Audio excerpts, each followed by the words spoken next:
அது என்ன ஞானஸ்தானம்? மனம் திரும்பாமல் எடுக்கிற ஞானஸ்தானம் ஞானஸ்தானம் அல்ல. பாவத்துக்கு பயப்படாம எடுக்கிற ஞானஸ்தானம் ஞானஸ்தானம் அல்ல. நல் மனசாட்சி. யாராவது 1 பேதுரு 3:21 படிங்க. அந்த மாதிரி ஞானஸ்தானம் தான் முக்கியம். அதற்கு ஒப்பனையான ஞானஸ்தானமானது மாம்ச அழுக்கை நீக்காமல் தேவனை பற்றும் நல் மனசாட்சி உடன்படிக்கையாயிருந்து உனக்குள் உண்டாயிருந்து. அப்படின்னா என்ன பண்ணணும்? சரி, இப்ப நம்ம கடவுள் மனுஷனை ஏன் படைத்தார் சொன்னா, இப்ப என்ன கொடுத்தார். எங்க நமக்கு என்ன பிள்ளைங்க வேணும்? நமக்கு ஒரு குழந்தை பிறக்குதுன்னா ஃபர்ஸ்ட் கருதரிச்ச உடனே என்ன சொல்லுவோம்? ஐயா, இந்த கருவை பத்திரமா பாத்துங்க. பிரசவம் வரும்போது என்ன கேட்போம்? Prayer request. ஆம்பளை குழந்தை பொம்பளை குழந்தை அவர் டிசைட் பண்ணுவாரு. இன்னைக்கு இருக்கிற ஆம்பளை குழந்தைங்களால தான் தொல்லையே. அன்னைக்கு ஒரு பாஸ்டர் சொல்றாரு, ஐயா ஒரு பொண்ணு ஒரு பையன், பொண்ணுனால பிரச்சனையே கிடையாது, இந்த பையனால தான் எல்லா பிரச்சனையும். நல்லா அந்த காலம் ஒரு சுயமரம் வரப்போது பாருங்க. இன்னைக்கு என்ன தெரியுங்களா? 800 பெண்களுக்கு 1000 ஆண்கள் இருக்காங்க ரேஷியோ. இன்னும் அங்க சண்டிகர்ல போனீங்கன்னா அதிகம். கட்சியில யாருக்கு டிமாண்டா இருக்க போறாங்க? ஐயா பொண்ணு கொடுங்க, பொண்ணு கொடுங்க, பணம் கொடுக்குறீங்கன்னு வரப்போகுது. விடுங்க நீங்க. எனக்கு தெரிஞ்சியா ரொம்ப தூரம் எல்லாம் இல்ல. இன்னைக்கு பிராமின்ஸ் குடும்பத்தெல்லாம் சொல்றாங்க, பொண்ணுங்க டிக்டேட் பண்றாங்க சார். அந்த காலத்துல ஆட தெரியுமா, பாட தெரியுமா, ஒரு பாட்டு பாடுறாங்க. இப்ப அவங்க என்ன கேட்கறாங்களா, ஏங்க உங்களுக்கு சமைக்க தெரியுமா? ஹஸ்பண்ட் உட்பி ஹஸ்பண்ட் கேட்கறாங்க, சமைக்க தெரியுமா, குழந்தைங்களை நல்லா பாத்துக்கீங்களா, நானும் வேலைக்கு போனோம், எங்க அம்மாவுக்கு பணம் அனுப்புறதுக்கு ஒத்துப்பீங்களா, அப்பதான் கல்யாணம் பண்ணுவேன். கிடைக்க மாட்டேன்றாங்க. சரி, சுகப்பிரசவம் கேட்போம். கரெக்டுங்களா? சரி, சுகப்பிரசவம் ஆனோன்னு குழந்தை வளர வளர என்ன கேட்போம்? என்ன விரும்புவோம் அந்த குழந்தை கிட்ட?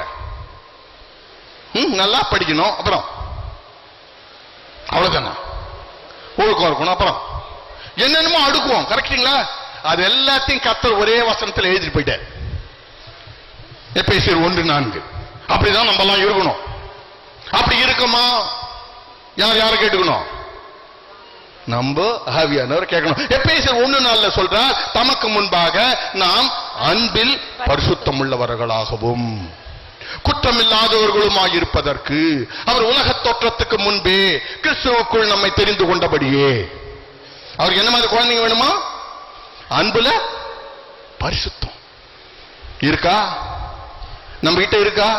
நம்ம கிட்ட அன்பு இருக்கு, ஆனா பரிசுத்தமான அன்பா கேட்டீங்கன்னா, நான் விளக்கம் கேட்டேன். என்னங்க இந்த பரிசுத்தமான அன்பு? அப்பா எதிர்பார்ப்பு இல்லாத அன்பு ராஜா. உங்ககிட்ட இருக்கிற எல்லா அன்புலயும் அந்த எதிர்பார்ப்பு ஒண்ணு இருக்குது. இன்னைக்கு காஃபி குட்ட என்ன நினைக்கிறோம்? எப்ப இவர் மறுபடியும் நம்மளுக்கு கூட சாப்பாடு போடுவார். நம்ம கிட்ட ஏதாவது ஒரு உதவி கேட்டு வந்தா என்ன பண்றோம்? ஒண்ணு பண்ண மாட்டான்னுடுவோம், இல்ல பண்ணி முடிச்சிட்டீங்கன்னா என்ன பண்ணுவோம்? இவங்கிட்ட மறுபடியும் எப்படி கறக்கிறது? ஐயா எதிர்பார்ப்பு இல்லாம பண்ணணும். ஊழியத்தை கூட நம்ம ஊழியக்காரங்களே கிடையாது, எல்லாம் அதிர்ந்துருவாங்க. நான் சொன்னேன், நம்ம எல்லாம் அவருடைய பிள்ளைகளாக முயற்சி செய்து கொண்டிருக்கிறார். மற்றவர்களுக்கு நாம் ஊழியக்காரர்கள், சபையாருக்கு நாம் ஊழியக்காரர்கள், அவருக்கு பிள்ளைகள். கூலிக்கு மாறடி கூடாது.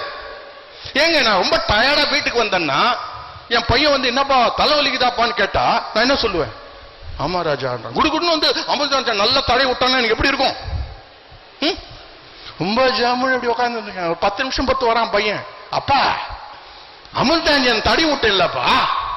ஆமா ராஜா தடை விட்ட. என்ன பாத்துக்கு ஒரு 10 ரூபாய் கொடுங்கப்பா. என்ன சொல்லுவோம்? ஏண்டா கூலிக்கு மாறிடுகிற? இருக்கிறதெல்லாம் என்ன தானடா ராஜா? ஒரு ட்ரைனிங்க்கு தானப்பா அனுப்பியிருக்கேன் நான். ட்ரைனிங் முடிச்சுட்டு வா. கண்கள் காணவும் இல்லை, காதுகள் கேட்கவும் இல்லை, உங்களுக்காக உண்டாக்கப்பட்டவைகள் என்னன்னு உணரவே முடியல. அந்த மாதிரி பொக்கிஷங்களை அப்பா அங்க வச்சிருக்கார், அதுக்கு தகுதிப்படுத்துகிறார். கண்டவங்கிட்ட கொடுக்க முடியாது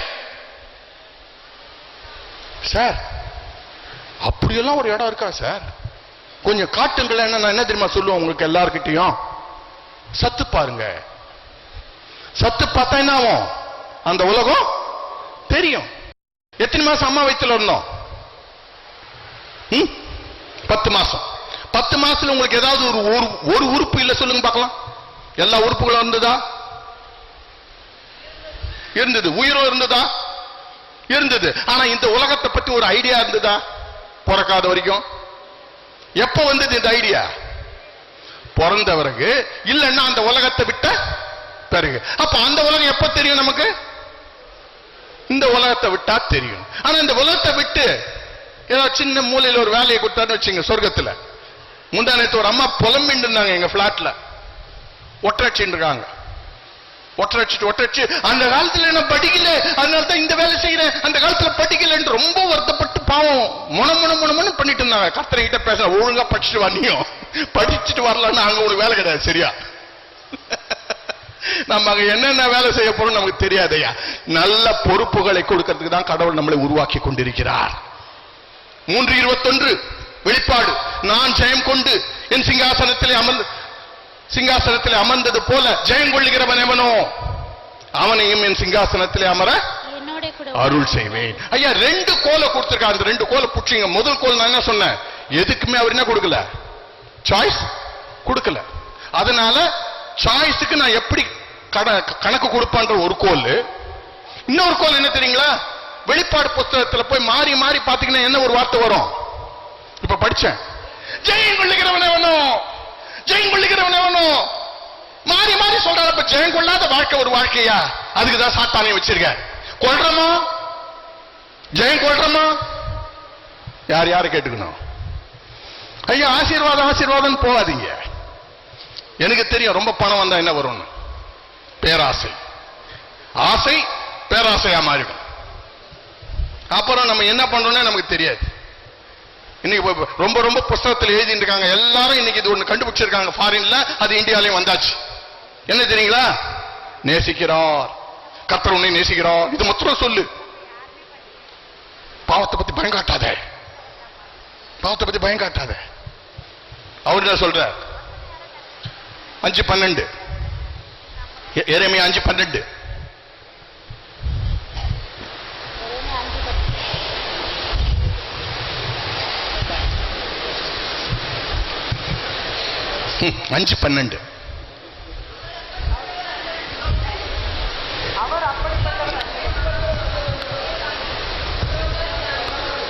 என்னங்க?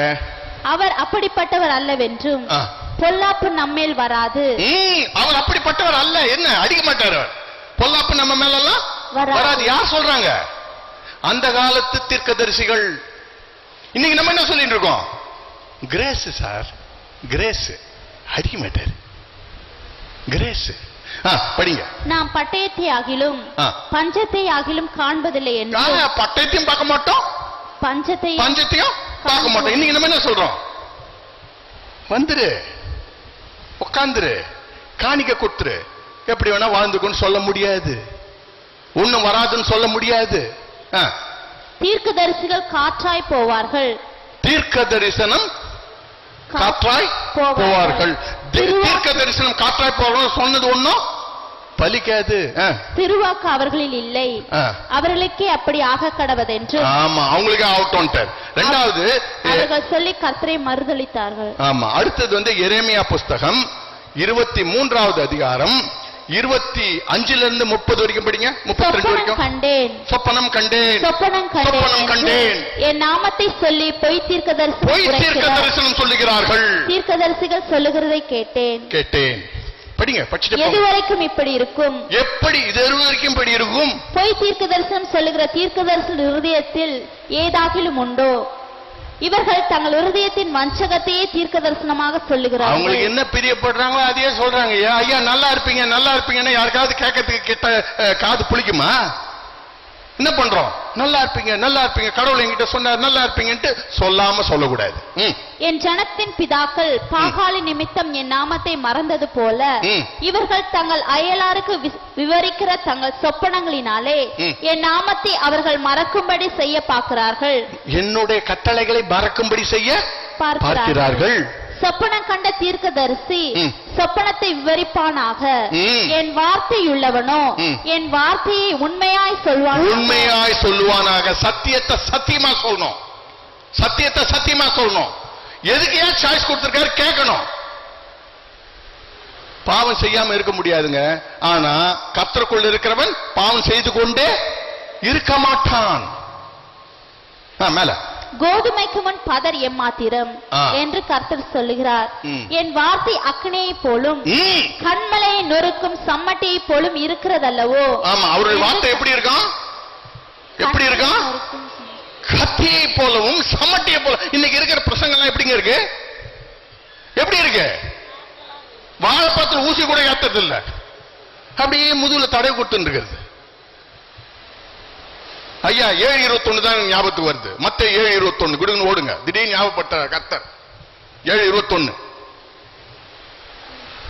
பரலோகத்தில் இருக்கிற என் பிதாவின் சித்தத்தின்படி செய்கிறவர். சித்தம் தீமையை வெறுப்பது, நன்மையை தெரிந்து கொள்வது அவர் சித்தம். சித்தத்தை செய்கிறவனே அல்லாமல் பரலோக ராஜ்யத்தில் பிரவேசிப்பானே முடியாது. அவனை தவிர்த்து வேற யாராலையும் பிரவேசிக்க முடியாது. என்னை நோக்கி கர்த்தாவே, என்னை நோக்கி கர்த்தாவே கர்த்தாவே என்று சொல்லுகிறவன் அதில் பிரவேசிப்பது இல்லை. ஏங்க யாருங்க கர்த்தாவேன்னு சொல்லி இருக்க முடியும்? அந்நியனா, புறஜாதிகாரனா யார் சொல்லி இருக்க முடியும்? விசுவாசி. ஆனா அவர் என்ன சொல்றாரு? எனக்கு தெரியாது. அடுத்தது கவனிங்க. அந்நாளில் அநேகர் என்னை நோக்கி கர்த்தாவே கர்த்தாவே கர்த்தாவே உமது நாமத்தினாலே தீர்க்க தரிசனம் உரைத்தோம் அல்லவா. ஆமாங்க, தீர்க்க தரிசனம் உரைத்தோம் அல்லவா. உமது நாமத்தினாலே பிசாசுகளை துரத்தினோம் அல்லவா. இதெல்லாம் யாருங்க? இதெல்லாம் யாரு? பாஸ்டர்கள். கரெக்ட்டுங்களா? உரைத்தோம் அல்லவா. உமது நாமத்தினாலே அநேக அற்புதங்களை செய்தோம் அல்லவா என்பார்கள். அப்பொழுது நான் ஒரு காலும் உங்களை அறியவில்லை. அக்கிரம செய்யக்காரர்களே என்னை விட்டு அகன்று போங்கள் என்று சொல்லுவேன். அடுத்தது ஆகையால், நல்லா கவனிங்க. ஆகையால் வந்துச்சுன்னா என்ன பண்ணணும்? கர்த்தர் ஏதோ ரகசியத்தை நமக்கு சொல்றார். ஆகையால் நான் சொல்லி இருந்த இந்த வார்த்தைகளை கேட்டு இவைகளின்படி செய்கிறவன் எவனோ அவனை கண்மலையின் மேல் தன் வீட்டை கட்டின புத்தியுள்ள மனுஷனுக்கு ஒப்பிடுவேன். அப்படின்னா என்ன சொல்றார்? நன்மை தீமை அறிஞ்ச பிறகு செய்யணும். செய்யறது எப்படி இருக்கணும்? இயல்பா இருக்கணும். இங்கதான் நம்ம தவறுறோம். கிருபன்னு சொல்லி ஏமாந்து போறோம். இயல்பா இருக்கணும். இயல்பா இருக்கணும்னா என்ன சொல்றேன்னா, சாப்பாடு போடுங்கன்னா நம்ம என்ன சொல்லுவோம்? சாப்பாடு போட்டுட்டோம் அண்ணுவோம். ஆனா இரக்கமா இருன்னா சாப்பாடு போடுவோமா போட மாட்டோமா? போடுவோம். ஆனா எப்படி போடுவோம்? பை நேச்சர் போடுவோம்.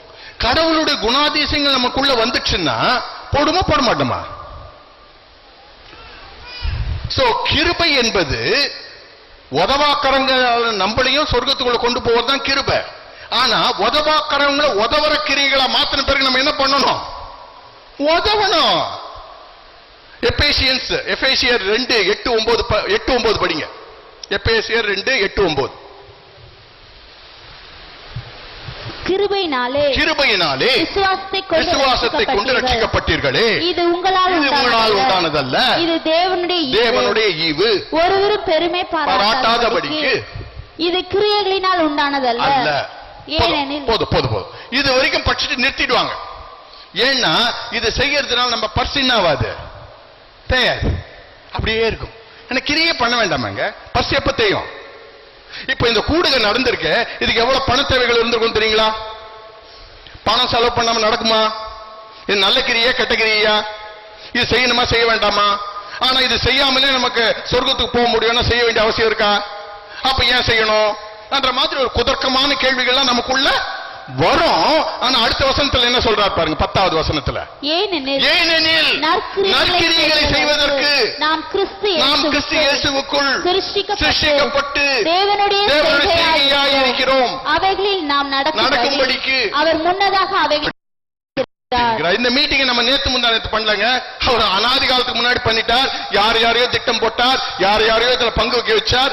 ஆனா இழந்து போனவங்களும் இருப்பாங்க, எடுத்துக்கொண்டவர்களும் இருப்பாங்க. ஐயா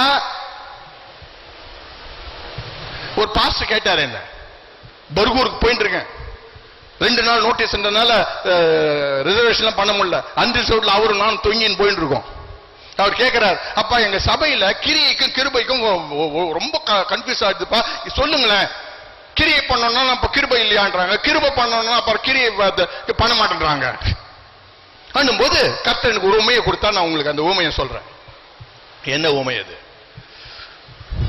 அப்பா எள்ளா இருந்த. எபேசியர் 2:1. யாரா 2:1 படிங்க எல்லாரும். உலகத்துமா அக்கிரமங்களினாலும் பாவங்களினாலும் மருத்துவர்களாயிருந்த உங்களை உயிர்ப்பித்தார். அவைகளில் நீங்கள் முற்காலத்திலே இவ்வுலக வழக்கத்திற்கேற்றபடியாகவும் கீழ்ப்படியாமையின் பிள்ளைகளிடத்தில் இப்பொழுது கிரியை செய்கிற ஆகாயத்து அந்தகார பிரபு ஆகிய ஆவிக்கேற்றபடியாகவும் நடந்து கொண்டீர்கள். ஆமா, இப்ப எல்லாம் நம்ம ரட்சிக்கப்படுறதுக்கு முன்னாடி எப்படி இருந்தோம்? அப்படிதான் இருந்தோம், எள்ளா இருந்தோம். கடவுள் என்ன சொல்றாரப்பா? எள்ளு எண்ணெய் ஆகணும். எள்ளு என்ன ஆகணும்? எண்ணெய் ஆகணும். எண்ணெய் ஆகணும் அப்படின்னா அவருக்காக நொறுக்கப்படணும். தன்னைத்தான சிலுவையில் அரைஞ்சவருக்கு சிலுவையை தூக்கி கொண்டு நட. நம்ம அவர் என்ன சொல்றார்? தேவகுமாரனுக்கு தலை சாய்க்க இடமில்லை. இந்த மாதிரி நம்ம அப்பெல்லாம் என்ன ஆகும்? என்ன ஆகும்? நம்ம எள்ளு நசுக்கப்படும். நசுக்கப்பட்டோன்னு என்ன வரும்? எண்ணெய் வரும். எண்ணெயோடு சேர்ந்து இன்னொன்னு என்ன வரும்? புண்ணாக்கு வரும். கரெக்டுங்களா? சாத்தான் நம்மளை நல்லா வஞ்சிப்பான். ராஜா நீ நல்லா எண்ணெய் ஆயிட்டப்பா, எண்ணெய் ஆயிட்டப்பா. 10 பாஸ்டர்ங்க சொல்லுவாங்க, அப்பா நீ நல்ல எண்ணெய் ஆயிட்டப்பா. நம்ம கடவுள்கிட்ட போயிட்டு, சார் நான் நல்ல எண்ணெய் ஆயிட்டேன், எங்கப்பா புண்ணாக்குன்னு. எண்ணெய் ஆனா புண்ணாக்கு வந்திருக்கணுமே. எது? நற்கிரியைகள். நற்கிரியைகள் எங்கப்பா காணுமேப்பா? என்னுடைய சுபாவம் உனக்குள்ள வந்திருந்ததுன்னா அது வந்திருக்கணுமா வேண்டாமா? அப்ப வரலன்னா என்ன அர்த்தம்? சுபாவங்கள் மாற்றப்படல. அவர் நன்மை செய்கிறவர்களை சுற்றி திரிந்தார். எப்போ? தேவன் அவரோடு கூட இருந்தபடியினாலே நன்மை செய்கிறவராகவே. அப்ப நம்ம நன்மையே செய்யலன்னா யார் நம்மளோட இல்ல? ஆனா நம்ம என்ன சொல்லிக்கிறோம்? இருக்காரு சொல்லிக்கிறோம். இருந்தா எங்கப்பா புண்ணாக்குன்றார். ஏங்க அது நல்ல கிரியை போய் புண்ணாக்குன்றான்னு கேட்டீங்கன்னா அதுக்கும் எனக்கு ஒரு விடையை கொடுத்தார். 35வது யோபு 35 படிங்க. அது அவருக்கு புண்ணாக்கு. நமக்கு வேணா பெரிய காரியமா இருக்கலாம், அவருக்கு அது புண்ணாக்கு. ஏன்னா ஆயில தான் பாக்குறார். ரட்சிக்கப்பட்ட ஆவி. ரட்சிக்கப்பட்ட ஆவி எது? யோபு 35:1-5. பின்னும் எலிகு மாறுத்தரமாக என் நீதி தேவனுடைய நீதியை பார்க்கிலும் பெரியதென்று நீ சொன்னது நியாயம் என்று எண்ணுகிறியோ? நான் பாவியா இராததினால் எனக்கு பிரயோஜனம் என்ன, பலன் என்ன என்று சொன்னீர். உமக்கும் உம்மோடு இருக்கிற உம்முடைய சிநேகிதருக்கும் நான் பிரதியுத்தரம் சொல்லுகிறேன். நீர் வானத்தை அண்ணாந்து பார்த்து உம்மை பார்க்கிலும் உயரமாய் இருக்கிற ஆகாய மண்டலங்களை கண்ணோக்கும். நீர் பாவம் செய்தால், நீ நல்ல கவனிக்க, நீர் பாவம் செய்தால் அதனாலே அவருக்கு என்ன நஷ்டம்? அவருக்கு என்னங்க நஷ்டம்? உம்முடைய மீறுதல்கள் மிகுதியானால் அதனாலே அவருக்கு என்ன சேதம்? அவருக்கு என்னங்க சேதம்? நீர் நீதிமானா இருந்தால் அதனாலே அவருக்கு என்ன கிடைக்கும்? அவருக்கு என்னங்க கிடைக்கும்? அல்லது அவர் உம்முடைய கையில் என்ன லாபத்தை பெறுவார்? கையில இருந்து என்ன லாபத்தை கொடுவா? புண்ணாக்கு பண்றதெல்லாம் பண்ணுங்க. மேல உம்முடைய பாவத்தினால் உன்னை போல மற்றவர்கள் பாதிக்கப்படுவார்கள். கஷ்டமும் உம்முடைய நீதினால் மறுபுத்திரனுக்கு லாபமும் உண்டாகும். அநேகரால் பலவந்தமாய் ஒடுக்கப்பட்டவர்கள். போதும். சோ நம்ம பண்ற நன்மையினால இன்னொருத்தனுக்கு நன்மை கிடைக்கும், நம்ம பண்ற தீமையினால இன்னொருத்தனுக்கு தீமை கிடைக்கும். பின்ன ஏங்க அவர் தலைகீழா நின்னுண்டு கீழ்ப்படி சொல்றாரு? பழைய ஏற்பாட்டுக்கும் புதிய ஏற்பாட்டுக்கும் கண்ணுக்கு கண் பல்லுக்கு பல் சொன்னவர் இப்ப ஏங்க இந்த கண்ணத்தை அச்சா அந்த கண்ணத்தை காட்டுறாரு? கிருபையின் காலம் சார் கிடையாது. என்னைக்குமே தேவன் நம்மை எந்திரமாக படைக்க விரும்பவில்லை. ஏன்னா எங்க அந்த நன்மை தீமை அறியிற சிப்ப ஒரு மனசுக்குள்ள போட்டுட்டு அவரையே தாடுற சிப்பை ஒண்ணு போட்டு நம்ம நாய்ங்க மாதிரி பண்ணிருக்க மாட்டோம். இன்னைக்கு நாய்ங்க பிஸ்கெட் கொடுத்தாலும் கொடுக்காட்டி வாலாட்டலையா? அந்த சிப்பை நம்ம கிட்ட போட்டு நம்மளும் வாலாட்டின்னு இருக்க மாட்டோமா? ஏன் செய்யல? இயந்திரமாக படைக்க விரும்பவில்லை. அப்ப இன்னைக்கு ஏங்க அந்த காலத்துல தப்பு பண்ணோன்னு எப்போ வந்தது அடி? பழைய ஏற்பாட்டுல உடனுக்குடனே நன்மையும் உடனுக்குடனே தண்டனையும். இப்போ நல்ல ரோப் கொடுக்குற. நம்ம என்ன நினைக்கிறோம்? கிருபையின் காலங்க அடிக்க மாட்டார். இயந்திரமாக்க விரும்பவில்லை. இன்னைக்கு ஒரு நன்மையை செஞ்சா நமக்கு ஒரு ஆசீர்வாதம் கொடுத்தா எதுக்காக போயிட்டு நன்மை செய்வோம்? ஆசீர்வாதம் தேடி. இப்ப நான் இந்த சபைக்கு கொடுத்துட்டு போன உடனே எனக்கு ஒரு 10,000 ரூபாய் மணி ஆர்டர் வந்துன்னா ஐயா கிட்ட கேட்பேன், எங்க அடுத்த சபை எப்ப கூட்ட போறீங்கன்னு. இல்ல அடி விழுந்த உடனே ஒரு தப்பு பண்ணணும், டமால் அடி விழுந்த உடனே எதுக்கு பயந்து பண்ண மாட்டேன். இப்போ அடிக்கு பயந்து அந்த மாதிரி பிள்ளைகளை பெற்றோருக்கு பிடிக்குமா? சின்ன வயசுல 3ஆம் கிளாஸ் 4ஆம் கிளாஸ் படிக்கும் போது அவங்களுக்கு என்ன கொடுக்குறோம்? சாக்லேட், பிஸ்கெட், நல்லா படி ராஜா. படிக்கலன்னா என்ன கொடுப்போம்? அடி. காலேஜ் படிக்கிற பையன் நம்மளாம் பண்ண முடியுமா? என் ஃபேக்டரி என் 2வது பையனை கூட்டு போய் காட்டினேன். சின்ன வயசுல அடி உதெல்லாம் இருந்தது அவனுக்கு. 3rd இயர் படிக்கும் போது அப்பா பிஸியா நம்ம ஒரு நாள் வாராஜா ஃபேக்டரி எடுத்து காட்டின. நல்ல பெரிய ஃபேக்டரி பார்த்தான். தோல் மேல கையை போட்டேன். ஒழுங்கா பட்சினா ஓட்டலாம், ஒழுங்கா பட்சினா உன் காலில் நிக்கலாம். அப்பா உயிரோட இருக்க முடியாது ராஜா ரொம்ப காலத்துக்கு. இப்ப அவன் கீழ்ப்படிஞ்சு படிக்கிறது யார் நன்மைக்காக? அப்ப நம்ம கீழ்ப்படிய சொல்றது யாருடைய நன்மைக்காக? நம்ம நன்மைக்காக. ஆசீர்வாதம் சாப்பாடுலாம் கொடுக்கறது இல்ல. ஏன்னா உண்மையான பிள்ளையா வரணும். அன்புல பரிசுத்தம்னா எதிர்பார்ப்பு இல்லாம வரணும், குற்றம் இல்லாம இருக்கணும். இப்ப சொன்னோம் அன்பில் பரிசுத்தம் உள்ளவர்களாகவும் குற்றம் இல்லாதவர்களுமா இருப்பதற்கு உலக தோற்றத்துக்கு முன்பாக. அப்ப குற்றம் இல்லாம இருக்கணும்னா அந்த குழந்தைக்கு என்ன தெரியணுங்க? ஒரு குழந்தை குற்றம் இல்லாம இருக்கணும்னா அந்த குழந்தைக்கு என்ன தெரியணும்? குற்றம் என்றால் என்னன்னு தெரிஞ்சாதான் இல்லாம இருக்க முடியும். அப்ப குற்றம் என்றால் என்னன்னு தெரியணும்னா அந்த குழந்தைக்கு என்ன தெரியணும்? நன்மை தீமை தெரியணும். தெரிஞ்ச பிறகு என்ன கொடுக்கணும்? சாய்ஸ். சாய்ஸ் கொடுக்கலாம், தெரிஞ்சோம் யூஸ் இல்லை. சோ அப்பா பண்ண வேண்டியதெல்லாம் பண்ணி வச்சுட்டாருங்க. இப்ப நம்ம பண்ண வேண்டியது இருக்கு. இப்ப நம்ம டக்குன்னு பார்ப்போம். கர்த்தர் மனிதனை ஏன் படைத்தார் கண்டுபிடிச்சிட்டோம். என்ன கொடுத்தார்? சாய்ஸ கொடுத்தார். அடுத்தது உபாகமம் 30:11-14 படிங்க.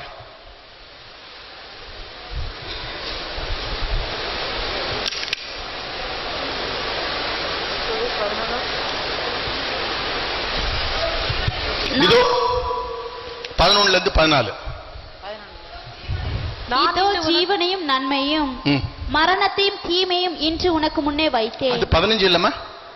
11-14. நான் இன்று உனக்கு விதிக்கிற கட்டளை உனக்கு மறைபொருளும் அல்ல, அது உனக்கு தூரமானதும் அல்ல. நாங்கள் அதை கேட்டு அதன்படி செய்ய எங்கள் நிமித்தமாய் வானத்துக்கு ஏறி அதை எங்களுக்கு கொண்டு வருகிறவன் யார் என்று நீ சொல்லத்தக்கதாக அது வானத்தில் உள்ளதும் அல்ல. நாங்கள் அதை கேட்டு அதன்படி செய்யும் பொருட்டு எங்கள் நிமித்தம் சமுத்திரத்தை கடந்து அதை கொண்டு வருகிறவன் யார் என்று நீ சொல்லத்தக்கதாக அது சமுத்திரத்திற்கு அப்புறத்தில் உள்ளதும் அல்ல. என்ன சொல்றார்? நீங்க எப்படி நடந்துக்கணும்ன்றதெல்லாம் இங்க போய் கண்டுபிடிக்கணும் அங்க போய் கண்டுபிடிக்கணும்னா இல்ல ராஜா. நீ அந்த வார்த்தையின்படி செய்வதற்கு அது உனக்கு மிகவும் சமீபத்திலும் உன் வாயிலும் உன் இருதயத்திலும் இருக்கிறது. என்ன இருக்குதுங்க அப்படி? நம்ம என்ன செய்யணும்னு சொல்றது? என்னது அது பேரு? இதோ இல்ல இருங்க, அது பேர் என்ன? நமக்குள்ள இருந்து பேசிக்கினே இருக்கு. தப்பு ரைட்டு, தப்பு ரைட்டு, எல்லா மனுஷங்கிட்ட பேசுது. என்னது அது? மனசாட்சி. மனுஷன் ஒருத்தனுக்கு தான் கொடுத்திருக்காரு. புலிக்கு கிடையாது, பூனை கிடையாது. அந்த டெல்லியில இருந்த ஜூ புடிச்சின்னு போச்சு. அதுக்கு மனசாட்சியா இருந்தது. பாவம் உழுந்துட்டான், புடிச்சின்னு போச்சு. நீங்க போய் கொலை பண்ணீங்கன்னா புடிச்சிட்டு போயிடுவான் நம்மள. சோ மனசாட்சியை கொடுத்துட்டார். இப்ப என்ன எதிர்பார்க்கிறார்? 15வது வசனம். இதோ ஜீவனையும் நன்மையையும் மரணத்தையும் தீமையையும் இன்று உனக்கு முன்னே வைத்தேன். அப்ப யாருங்க சூஸ் பண்ணணும்? யார் சூஸ் பண்ணணும்? 19வது வசனம். நான் ஜீவனையும் மரணத்தையும் ஆசீர்வாதத்தையும் சாபத்தையும் உனக்கு முன் வைத்தேன் என்று உங்கள் மேல் வானத்தையும் பூமியும் இன்று சாட்சி வைக்கிறேன். ஆகையால் நீயும் உன் சந்ததியும் பிழைக்கும்படிக்கு நீ ஜீவனை தெரிந்து கொண்டு. இப்ப நானும் பிழைக்கணும், என் சந்ததியும் பிழைக்கணும். நான் என்ன தெரிந்து கொள்ளணும்? ஜீவனை யார் தெரிஞ்சு கொள்ளணும்? நான் எப்படி தெரிந்து கொள்ளுவோம்? நீ வாளாகாமல் தலையாவாய். பார்த்திருக்கீங்களா வசனத்தை? அது அவ்வளவுதான் எழுதுவாங்க. அதுக்கு மேல இருக்கிறது எழுத மாட்டாங்க. எத்தனையோ இடத்துல பார்த்திருக்கேன். 13-14 படிங்க. உபாகம் 28:13-14. எப்ப ஆசீர்வாதம் கிடைக்கும்? பாஸ்டர் ஜெபம் பண்ணி கொடுக்கறது இல்ல. ஒரு பாஸ்டர் கொடுக்கல கேட்டேன். ஒரு பாஸ்டர் பகிரங்கமா கேட்டார், ஏங்க வருஷம் கொடுக்குறீங்களா வாக்குத்தத்தம் எல்லாருக்கும் நிறைவேறிச்சா? அப்ப நிறைவேற நாம என்ன செய்யணும்? படிங்க. இன்று நான் உனக்கு விதிக்கிற வார்த்தைகள் யாவையும் விட்டு விலகி வேறே தேவர்களை சேவிக்கும்படி நீ வலதுபுறம் இடதுபுறம் சாயாமல் இன்று நான் உனக்கு விதிக்கிற உன் தேவனாய கர்த்தரின் கட்டளைகளை கை கொள்ளவும் அவைகளின்படி நடக்கவும் நடக்கவும் அவைகளுக்கு செவி கொடுத்து அவைகளுக்கு செவி கொடுத்து வந்தால் இப்ப என்ன